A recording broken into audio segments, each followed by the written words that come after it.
کہ حملے میں حماس کے مسلح جنگجوؤں نے جنوبی اسرائیل میں داخل ہو کر تقریباً 1200 فوجیوں کو ہلاک اور 250 سے زائد کو یرغمال بنا لیا تھا، جن میں سے 130 یرغمالی اب تک حماس کے پاس ہیں۔ اس حملے کے جواب میں اسرائیل نے فوجی کارروائی کی۔ وزارت صحت کا کہنا ہے کہ اسرائیلی حملے میں اب تک 29,000 لوگ مارے جا چکے ہیں، جن میں کثیر تعداد میں بچے بھی شامل ہیں۔ 2016 تک اسرائیل کی جاسوس ایجنسی موساد میں اقتصادی جنگ کے سربراہ رہنے والے لیوی کہتے ہیں کہ انہوں نے اسرائیلی وزیر اعظم نیتن یاہو کو کئی بار بتایا کہ اسرائیل غزہ پر کنٹرول رکھنے والی تنظیم حماس کو صرف مالی وسائل سے کچل سکتا ہے، اس کے علاوہ کوئی آپشن نہیں۔ جب ان سے پوچھا گیا کیا وہ سمجھتے ہیں کہ حماس کے مالی معاملات سے نمٹنے میں نیتن یاہو کی مبینہ ہچکچاہٹ اور 7 اکتوبر کو ہونے والے حملے کے درمیان کوئی تعلق ہے، تو اس پر انہوں نے اتفاق ظاہر کیا۔ انہوں نے کہا کہ جی ہاں بالکل ہے، اس بات کا بہت اچھا موقع تھا کہ ہم غزہ میں جانے والے بہت سارے پیسوں کو روک سکتے تھے، اور یہ کہ حماس نے جو افریت بنایا وہ شاید ویسا نہیں ہوتا جس کا ہم نے 7 اکتوبر کو سامنا کیا۔ لیوی کا کہنا ہے کہ حماس کو غزہ کے نیچے سینکڑوں کلومیٹر طویل سرنگیں بنانے اور تقریباً 30,000 فوجیوں کی تنخواہ کے لیے لاکھوں کروڑوں نہیں بلکہ اربوں ڈالرز کی ضرورت تھی۔ انہوں نے سن 2014 میں وزیر اعظم نیتن یاہو کے ساتھ ایک مبینہ متعدد ملین ڈالر کی سرمایہ کاری کے پورٹ فولیو پر بات کی، جس پر اسرائیلی انٹیلیجنس کے مطابق حماس کا کنٹرول تھا اور وہ ترکی سے باہر چلایا جا رہا تھا۔ دوستو، جیسا کہ آپ جانتے ہیں، حماس اسرائیل کے وجود کے حق کو مسترد کرتا ہے اور اس کی تباہی کے لیے پرعزم ہے۔ وہ محض ایک فوجی طاقت سے کہیں زیادہ ہے۔ یہ ایک سیاسی تحریک ہے جس کی مالی مدد غزہ سے باہر تک پھیلی ہوئی ہے۔ خفیہ افسر کا الزام ہے کہ مشرق وسطیٰ اور شمالی افریقہ میں تقریباً 40 کمپنیاں ان کے پورٹ فولیو میں شامل ہیں۔ ان ممالک میں سعودی عرب، الجزائر، سوڈان، مصر، خلیجی ممالک اور ترکی بھی شامل ہیں جو ان کو فنڈز دیتے ہیں۔ ان دستاویزات میں درج کمپنیوں میں سے 6 کو امریکی وزارت خزانہ نے سن 2022 سے براہ راست یا بالواسطہ طور پر حماس کی ملکیت یا کنٹرول کے طور پر نامزد کیا ہے، اور امریکہ نے پابندیاں لگا کر ان کی تجارت کی صلاحیت کو محدود کر دیا ہے۔ لیکن اس سے قبل امریکہ اور اسرائیل نے خود انہیں استعمال کیا اور اپنے مقاصد حاصل کیے گئے۔ ناظرین، آئے روز اس جنگ میں امریکہ کا نام لیا جاتا ہے۔ یہ ایسا ہرگز نہیں کہ کوئی ذاتی تسکین کے لیے امریکہ کا نام لیتا ہے، بلکہ امریکہ براہ راست اس پوری کارروائی میں ملوث ہے۔ حال ہی میں امریکہ نے اقوام متحدہ میں غزہ میں فوری جنگ بندی کے مطالبے والی قرارداد کو ویٹو کر دیا۔ امریکہ کی جانب سے یہ اقدام ایک ایسے وقت میں سامنے آیا جب بین الاقوامی سطح پر حماس کے خلاف اسرائیلی افواج کی کارروائیاں بند کرنے کا مطالبہ زور پکڑتا جا رہا ہے۔ ویٹو کا مقصد یہ ہے، اقوام متحدہ میں امریکہ کے پاس کئی ممالک جتنی طاقت ہے، وہ اقوام متحدہ کو فنڈ کرنے والا سب سے بڑا ملک ہے۔ کیوں جب کوئی قرارداد پیش ہوتی ہے تو امریکہ اگر ویٹو کر دے تو وہ قرارداد منظور نہیں ہو پاتی۔ اب یہ قرارداد اسرائیلی فوج کی کارروائیاں روکنے کے لیے پیش کی گئی تھی۔ سلامتی کونسل میں 15 رکن ممالک نے ووٹنگ میں حصہ لینا تھا، تاہم برطانیہ نے اس ووٹنگ میں حصہ نہیں لیا۔ قرارداد کے حق میں 13 ووٹ ڈالے گئے، جبکہ امریکہ نے قرارداد ویٹو کر دی۔ امریکہ نے جنگ بندی کے مطالبے کی یہ تیسری قرارداد ویٹو کی ہے۔ غزہ میں اسرائیل اور حماس کے درمیان جنگ بندی کے مطالبے کی اس قرارداد کے حق میں پڑھنے والے اکثریتی 13 ووٹوں سے اسرائیل پر حماس کے اچانک حملے کے بعد 4 ماہ سے زیادہ عرصے سے جاری جنگ کے خاتمے کے لیے وسیع پیمانے پر عالمی حمایت کی عکاسی ہوتی ہے۔ امریکی سفیر لنڈا تھامس گرین فیلڈ نے کہا کہ بائیڈن انتظامیہ اس قرارداد کو ویٹو کر رہی ہے کیونکہ اس سے دونوں فریقوں کے درمیان معاہدے کے لیے جاری امریکی کوششوں میں مداخلت ہو سکتی ہے، جس سے کم از کم 6 ہفتوں کے لیے لڑائی رک جائے گی اور حماس کے 7 اکتوبر کے حملے کے دوران اغوا کیے گئے تمام یرغمالیوں کو رہا کرا دیا جائے گا۔ ووٹنگ سے قبل ایک حیران کن قدم اٹھاتے ہوئے امریکہ نے اقوام متحدہ کی سلامتی کونسل میں ایک اور قرارداد پیش کرنے کا اعلان کیا، جس میں کہا گیا ہے کہ غزہ میں عارضی جنگ بندی کی حمایت کی جائے گی، جس کا تعلق تمام یرغمالیوں کی رہائی سے ہوگا اور انسانی امداد کی فراہمی پر عائد تمام پابندیاں اٹھانے کا مطالبہ کیا جائے گا، یعنی یرغمالیوں کو بازیاب کرانا، مزید امداد اور اس تنازع کو طویل عرصے تک روکنا۔ دوسری طرف چین نے اقوام متحدہ میں اسرائیل اور حماس کے درمیان جنگ بندی کے لیے لائی جانے والی قرارداد کو امریکہ کی جانب سے ویٹو کیے جانے پر شدید مایوسی کا اظہار کیا۔ برطانوی خبر رساں ادارے روئٹرز کے مطابق اقوام متحدہ میں چین کے نمائندے جانگ جون نے سلامتی کونسل پر زور دیا کہ معاملے کو جنگ بندی کی طرف بڑھایا جائے، کیونکہ یہ کونسل کی ذمہ داری ہے جس سے یہ پیچھے نہیں ہٹ سکتی۔ جانگ جون نے کہا، چین امریکہ کے ویٹو پر عدم اطمینان اور شدید مایوسی کا اظہار کرتا ہے۔ جانگ جون کا مزید کہنا تھا، امریکہ کے ویٹو سے غلط پیغام گیا ہے جس سے غزہ میں صورتحال مزید خطرات کی طرف بڑھے گی۔ آپ کو یہ بتاتے چلیں کہ امریکی قرارداد کو منظور کرنے کے لیے کم از کم 9 ووٹوں کی ضرورت ہے، جبکہ امریکہ، فرانس، برطانیہ، روس یا چین کی طرف سے اس پر کوئی ویٹو نہیں ہونا چاہیے۔ امریکی قرارداد کے مسودے کے مطابق موجودہ حالات میں رفح میں ایک بڑی زمینی کارروائی کے نتیجے میں شہریوں کو مزید نقصان پہنچے گا اور وہ ممکنہ طور پر پڑوسی ممالک میں نقل مکانی کرنے پر مجبور ہو جائیں گے۔ اسرائیل نے رفح پر حملہ کرنے کا منصوبہ بنایا ہے۔ رفح میں غزہ کے 10 لاکھ سے زیادہ متاثرہ شہریوں نے پناہ لی ہوئی۔ اسرائیلی منصوبے سے بین الاقوامی سطح پر تشویش پیدا ہوئی ہے کہ اسرائیلی حملہ غزہ میں انسانی بحران کو مزید سنگین کر دے گا۔ اقوام متحدہ نے بھی خبردار کیا ہے کہ یہ اسرائیلی منصوبہ قتل عام کا باعث بن سکتا ہے۔ امریکی قرارداد کے مسودے میں کہا گیا کہ اس طرح کے اقدام سے علاقائی امن اور سلامتی کو سنگین خطرات ہوں گے، لہذا موجودہ حالات میں اتنی بڑی زمینی کارروائی کو آگے نہیں بڑھانا چاہیے۔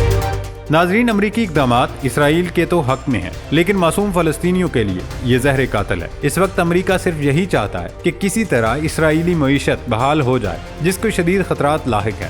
غزہ میں جنگ مسلط کرنے کے بعد اسرائیل کو سفارتی سطح پر ہی نہیں بلکہ معاشی طور پر بھی شدید نقصان اٹھانا پڑ رہا ہے۔ اسرائیل کے سرکاری اعداد و شمار ظاہر کرتے ہیں کہ ملکی معیشت کا گراف روز بروز تیزی سے نیچے گر رہا ہے۔ برطانوی نشریاتی ادارے BBC کی ایک رپورٹ کے مطابق مالی سال 2023 کی چوتھی سماہی کے دوران اسرائیل کی مجموعی ملکی پیداوار سالانہ بنیاد پر 19% کمی واقع ہوئی، جو کہ اکتوبر اور دسمبر کے درمیان نقصان کے تخمینے کے 5% کے مساوی ہے۔ اسرائیل کے مرکزی ادارہ شماریات کا کہنا ہے کہ 7 اکتوبر سے شروع ہونے والے تنازع کے باعث GDP براہ راست متاثر ہوا۔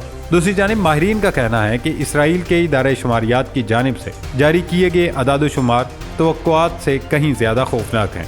بلومبرگ کے تجزیہ کاروں کے سروے میں اسرائیلی معیشت میں سالانہ بنیاد پر 10.5% کمی کا اوسط تخمینہ ظاہر کیا گیا ہے۔ اسرائیل کے مرکزی ادارہ شماریات کا کہنا ہے غزہ جنگ کے باعث سال کے آخر میں اخراجات، سفر اور سرمایہ کاری میں تیزی سے کمی واقع ہوئی۔ فوج میں شہریوں کو طلب کیے جانے اور فلسطینی ورکرز کی تعداد میں کمی کے باعث تعمیری شعبے کو شدید نقصان پہنچا ہے۔ اس دوران حکومتی اخراجات میں خاص طور پر جنگی اخراجات اور کاروبار اور گھرانوں کو معاوضہ دینے کے باعث 88% بڑھ گئے ہیں۔ رپورٹ کے مطابق GDP میں کمی کے باوجود اسرائیل کی سالانہ معیشت میں 2% اضافہ ہوا، تاہم 7 اکتوبر سے قبل معیشت میں 3.5% اضافے کی توقع کی جا رہی تھی۔